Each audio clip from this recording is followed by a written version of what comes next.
For this episode of Florida Roadside Attractions and Abandoned Places, we begin at the busy crossroads of Highway 37 and Highway 60 here in Mulberry, Florida. I give you the Mulberry, Florida Christmas tree,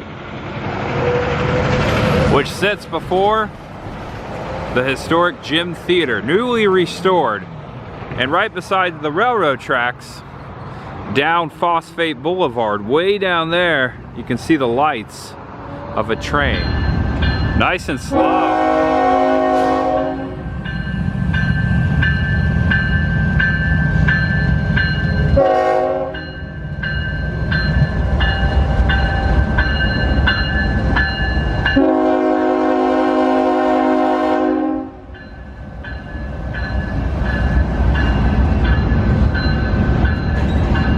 Might be a ride through Mulberry, right along Phosphate Boulevard. If you didn't know, Mulberry known for phosphate and furniture. Howdy everyone, I am Tampa J. Thanks for clicking on another episode of Florida Roadside Attractions and Abandoned Places. Today, right now, we begin in Mulberry, but I'm about to head east on Highway 60, just past Lake Wales. I'm gonna check out the ruins of an ancient shrine, a forgotten shrine. Yes, it sounds awesome. I've been looking forward to checking this out. It's been on my radar for a long time. You'll see it when you get there. I can't thank you enough for always watching, guys. You guys mean a lot to me. Hope everyone's doing well, having a happy December.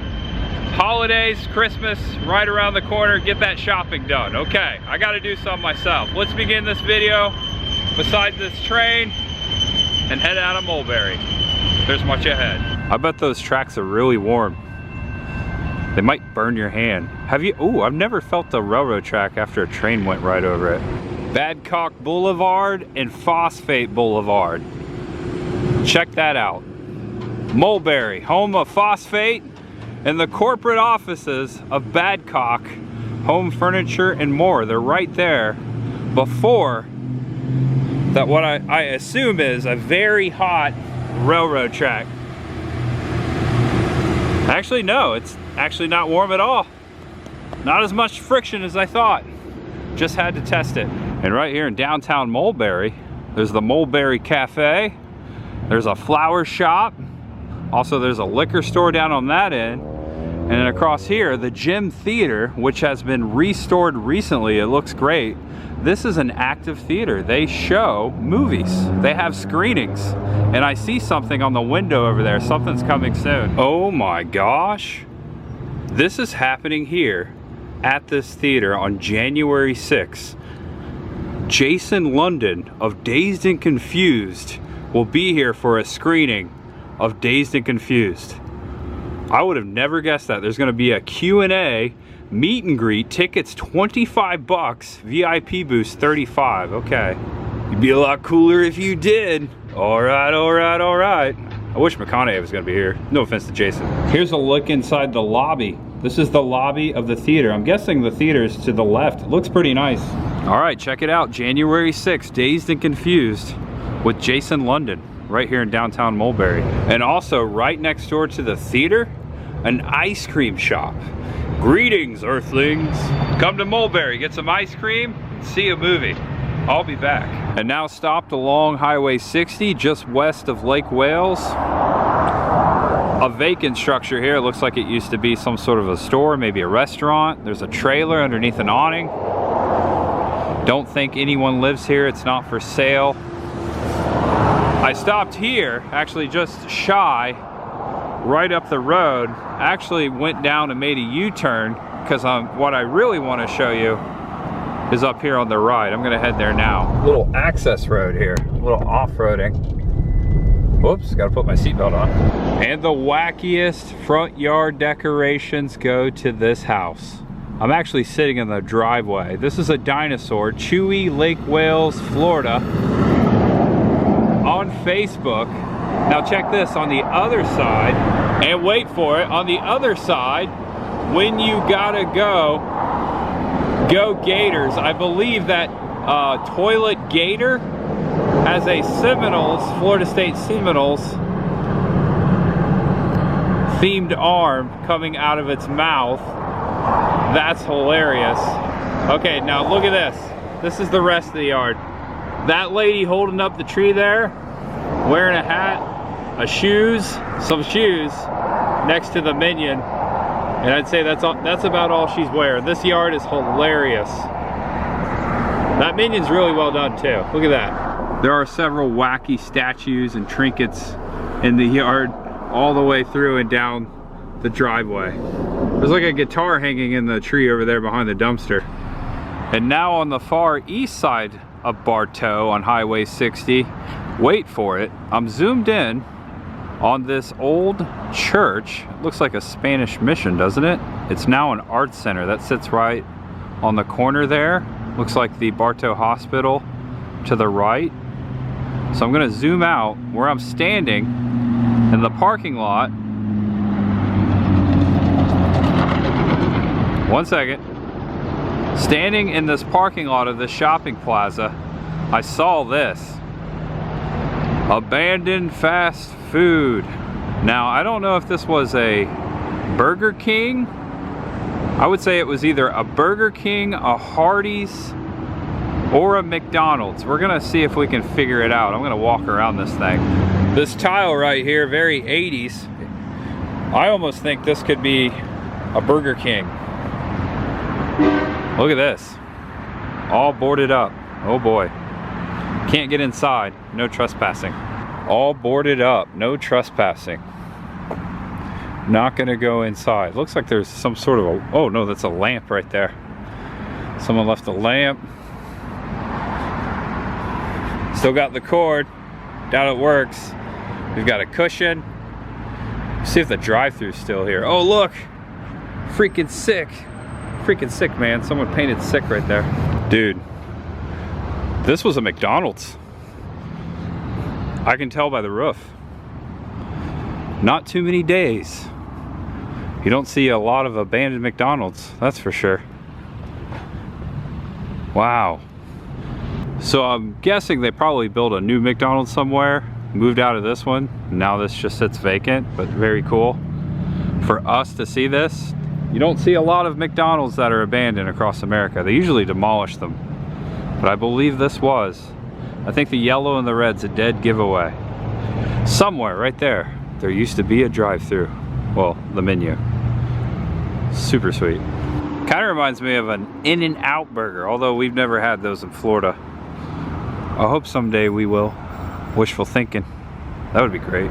Who would love to see In-N-Out in Florida? That would be amazing. When I first moved here, we had Whataburger in Tampa. We never had In-N-Out. And we're about a quarter of a mile, actually half a mile, from where we need to take a right. Turn right onto St. Anne's Shrine Road. St. Anne's Shrine Road. Make a right. And I stopped here at the corner just to show you what was going on. St. Anne's Shrine Road, State Road 60. This is where we're going, St. Anne's Shrine. There's a couple of orange groves to the left and to the right. Also, there's a sign that says dead end. So I think we're gonna run right into it. So I got off into the sand a little bit right here. Check this out. My car knew an automatic, it knew to switch into four-wheel drive, all-wheel drive. That's cool. I need a new car. This is a GMC Terrain. I'm loving it. Don't know if I can afford this, but if I could, I'd buy it.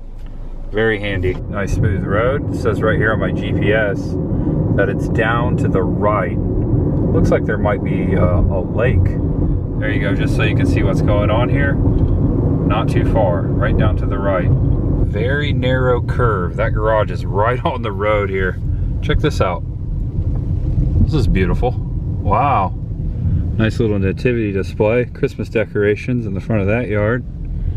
But you come down here and you have to make a left or a right. It looks like this road goes all the way around the lake and there's homes all the way around it.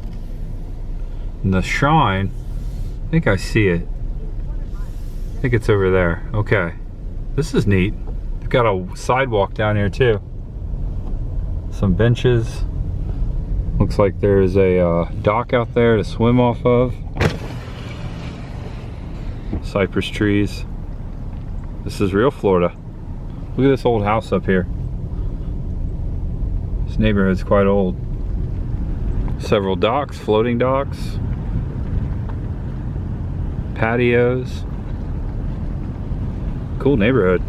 All right, so it begins crossing this old bridge, and the shrine is to my left, and also I think back and to the right in the woods. This is neat. Yeah, I think we got to go to the right. Okay, so this is the bridge that I just came over. Looks like it's made with a bunch of sea rock. Definitely old. And then out here before the lake is a giant, I would call this a shrine too, but it isn't the shrine I think we're looking for. But this is some sort of tower, a memorial, a monument, maybe part of St. Anne's Shrine that sits right here before the lake. This is beautiful, and it looks like out in the center, you can't really see it from down there because you're looking up. There's some stonework with a plaque on it. Perhaps you can see a little better from the top of the bridge to the left. But this is beautiful. Wind's picking up. All right. And just a moment ago, a gentleman came over from this house. A really nice man came over, and he explained that the shrine, St. Anne's Shrine, is not just this, it is behind us in the woods. And he also told me of some fascinating history that I'm going to show you. He told me of a lot of locations around here and explained some history that I'm going to show to you as we're going back to this shrine. So, in the 1930s, 1934, a French Canadian by the name of Napoleon Pelletier, NP, is the one who designed and built all of this shrine, St. Anne's Shrine. Now, St. Anne was the mother of Mary and the patron saint, I believe, of Canada. And so Napoleon came down here as a boy to this lake, and he had, I think he had some sort of an ailment or disease, and he claimed that drinking the waters of this lake healed him. And this was a healing lake, and that is when the Diocese of Canada decided to come down. Somehow they deemed this lake as holy, and they had a church out here, and they made the shrine St. Anne's Shrine. Now I'm paraphrasing that. I'm going to show you as we go, but the gentleman behind us, also a member of the Knights of Columbus, explained the history. It was very nice, and gave me some hints and some history as we're going to walk back and show you several things along with the shrine itself along the way. So thank you very much, sir. Thank you, Rick, for the little history lesson. We're going to actually head to the shrine now. He said a lot of people come down the hill over here just like we did, and they stop here and they think they saw St. Anne's Shrine, but they only see this part and just a fraction of it. We actually have to head sort of back there. Actually, there's a road right over here to the right. That's back there. That's where the shrine is. That's where we're headed. All right, progress down the road here, a little dock right here. St. Anne's Shrine. Looks like grounds closed at dark. There's a little crucifix here, and it looks like we just parked next to it, and then we walk back to the shrine. I can kind of make it out. And we walk between the fence and head back to the shrine. Now, I was told that Napoleon Pelletier, the one who designed this, he lived out here. His house is out here. I'll show you where he lived. But he designed this shrine after a famous shrine, a cave in France. And wow, this is absolutely beautiful. Now, there's stuff over there. There's stuff behind it. There's a little moat here. There's quite a few things to see in detail and to explore. But this is the main atrium right here. Now, I heard that they still do services out here on Easter Sunday, and there was an altar that was built just so they could do Easter services out here every year, and I believe that altar is right there. And here he is right here. Now, this is not an actual grave. He's not buried here. It says, in memory of Napoleon Pelletier, born in Canada in 1857, zealous propagator of the devotion to the Saint Anne in Florida, grateful for his piety and generosity. His fellow citizens are his debtors for this sanctuary, Saint Anne Shrine, which he built and maintained himself. He died and was buried here on March 7th, 1942. Now, I was told by the gentleman I was just talking to that he's not actually buried here. And here we go, we begin. We're about to cross this bridge. Keep in mind this was all built and maintained by Napoleon, and he was inspired by the Sanctuary of the Lords. That is a famous Catholic shrine in France. Napoleon was French Canadian. And I have not been to France, but I've always heard that the Sanctuary of the Lords is beautiful. It's in a cave, and I looked up some pictures of that cave online. It's absolutely beautiful, and I can see how he was inspired to build this. Just gonna show you all the detail as we're walking here across the bridge.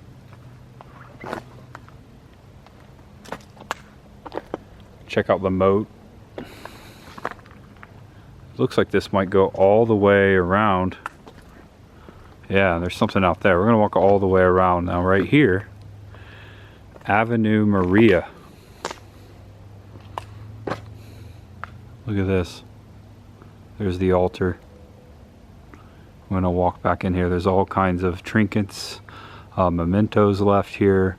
People come out here all the time to pray, to worship, and I guess they do, again, still have services out here, specifically Easter Sunday.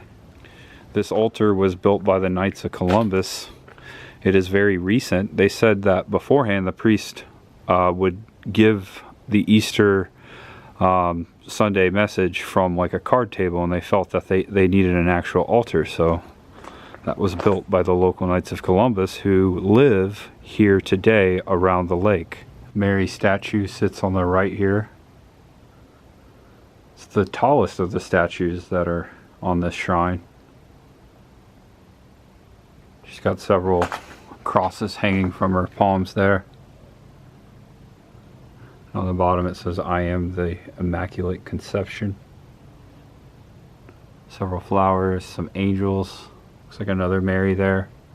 Or perhaps Saint Anne and Mary. Check this out. It's beautiful. Just gonna let the camera roll. Someone's left a CD over here. A lot of mementos, trinkets, reminders of the past, people who have passed on. This is a very spiritual place. I can feel it. It's very peaceful out here. There you go. Walking out so you can see it behind me. This is magnificent. There you go. Very peaceful out here. Very beautiful. And check this out to the left. How the palm tree came up and it kind of grew into that archway. That's neat. And right across, another statue of Mary here. Kneeling down, praying up, looking over there. Look at this. And then over here, there's another Mary among the ferns. Also looks like someone planted some flowers out here. Those are fake. There's several of them. It's pretty. And although that looks more like a D, it is a P. On both sides, you've got the crown, you've got NP, Napoleon Pelletier, created by himself. That's beautiful. And we're gonna head underneath this archway to the right. Oh wow, oh my gosh. Maybe not. Giant spider. Like humongous spider. Dude, check that out. Whoa, it's moving. You see it? Hold on, let me zoom in on it. Dude, it's hard to focus on it. It's moving. Oh man. You see it moving? That's crazy. All right, going under the spider. Made it. It's still there. Wow. And here's the back side of the shrine. And over here, looks like some sort of basin was filled. This may have been for holy water. I see like a line there. That's what I'm thinking. This may have been like a holy water basin. And this is the back side of the moat. So it doesn't go all the way around. Just appears it does. This is where that stops. Very cool. And then there's something over on that side, which would be the southeast side behind the shrine. A lot of palm trees right behind the shrine. Check this out. Many of them. It's cool looking. And then over to the right. So we're walking up. Let the camera roll. This is pretty. There's something written right down here before this shrine. Little flower. Now, I'm not so sure what that means. I'm sure someone who is watching might know. And if you could, please leave a comment below. Little flower. I'm gonna get closer.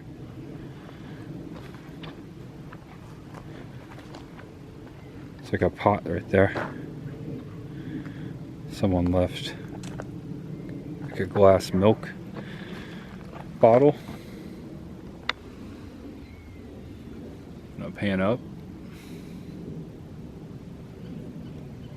Look at that.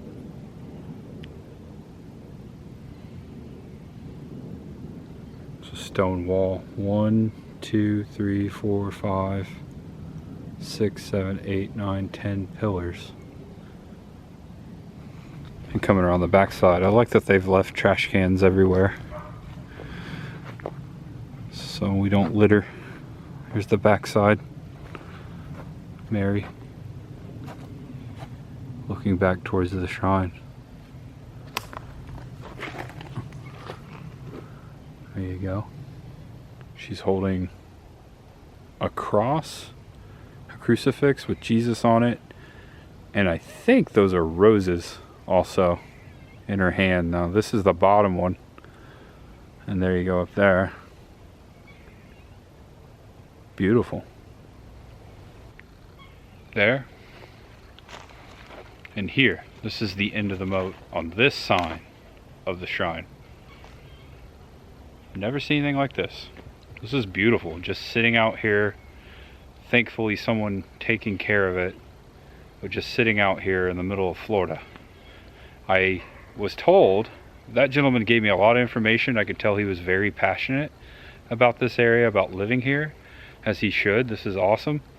He said that basically what happened was the Catholic Diocese of Canada or whatever basically no longer funded this area or this shrine. So that's what happened. So it is still considered holy land to the people that live around here.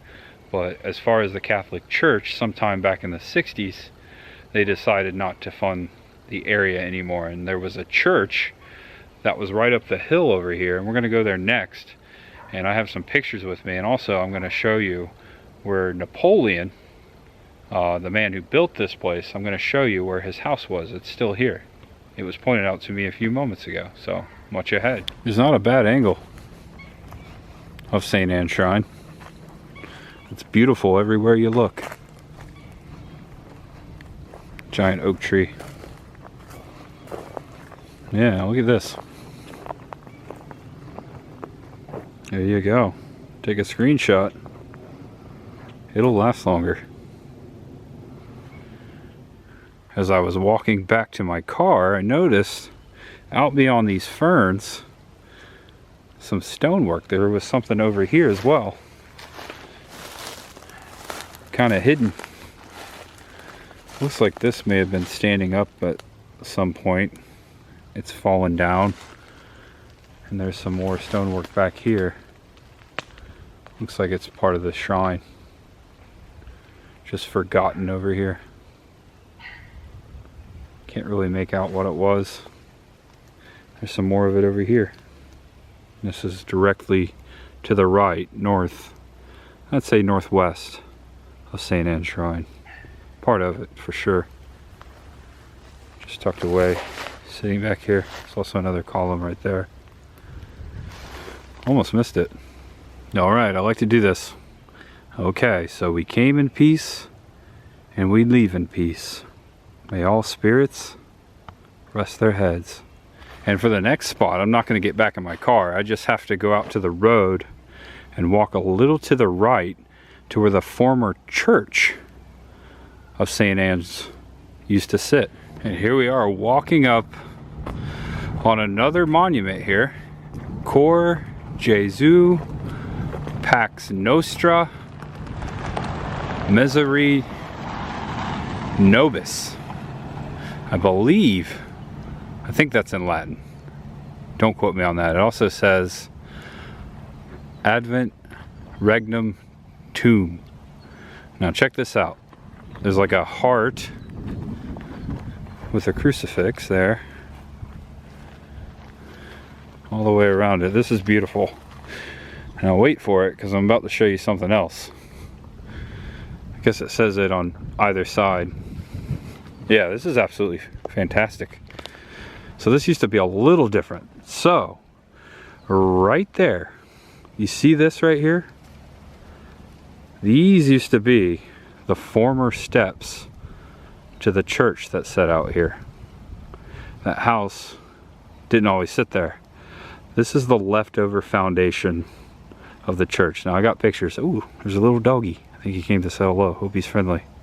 He went on back home. There's another doggy out there too. Okay, this is cool. So I found this picture online of the former St. Anne Church that used to sit right here. Here is the sculpture that we just walked around. It looks like there was a statue on top. As you can see, directly across, there was a church. And those 3 steps right there, I believe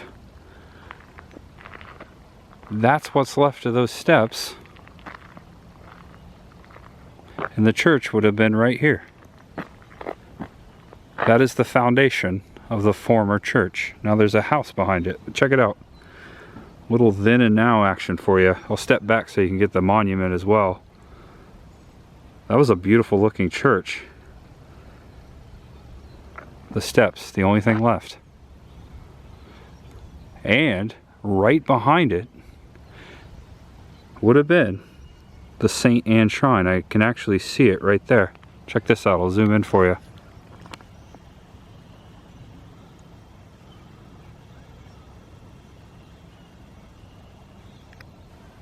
There you go. You can see it. So it would have sat directly behind the church. All right, here you go. Take a screenshot or a mental image. Statue. Steps. That's where the church was. There you go. Take another mental screenshot. Make it last longer. Right there. St. Anne Church. They had a great view. Check this out. The lake.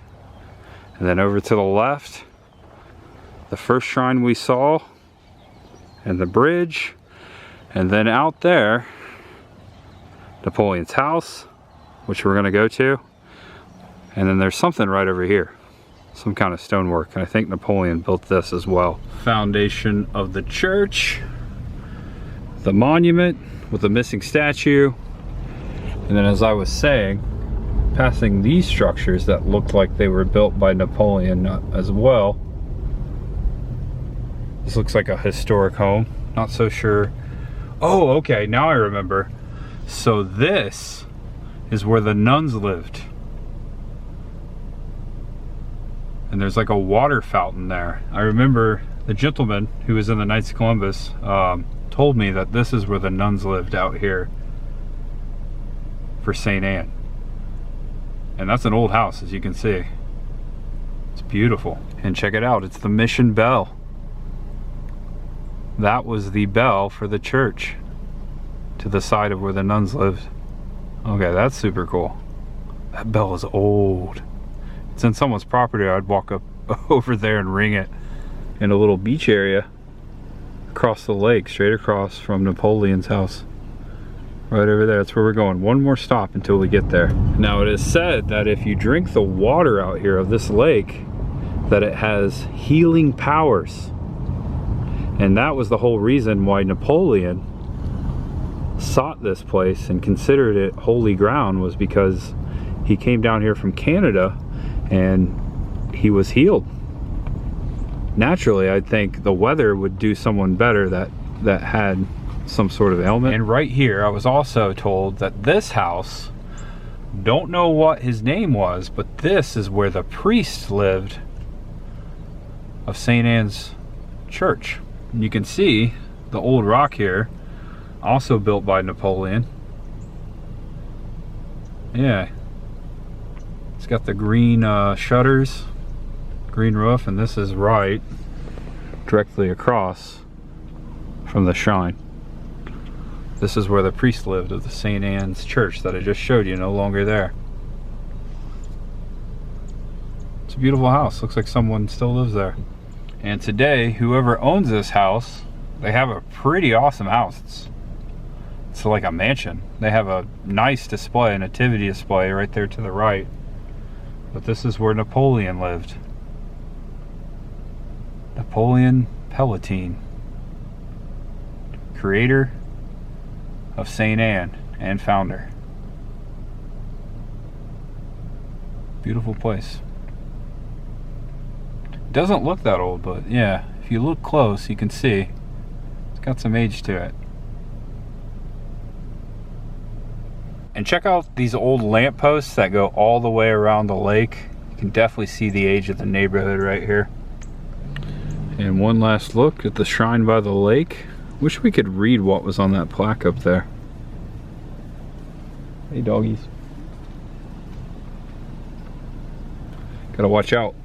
There's a doggy on the bridge too. He looks friendly. There's two of them. It's the same dogs from before. Wish we could read that. Keeping my eyes on the doggies.